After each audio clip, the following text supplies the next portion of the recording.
Minal Khan is currently the center of attention due to his famous drama serial Jalan. People still don't understand where such girls are in our society. Because Manal's role in this play is very different from her mood. Minal Khan is currently playing several dramas on Pakistani TV screens.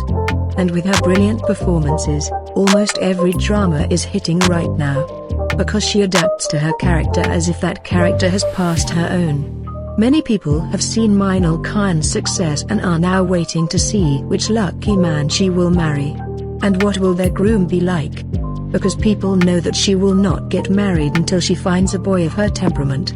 Last night, Minal Khan attended her best friend Sara's birthday party in which she spotted with her fiancé Tobias Mosenakram. So let's see some beautiful pictures from her birthday party with her friends.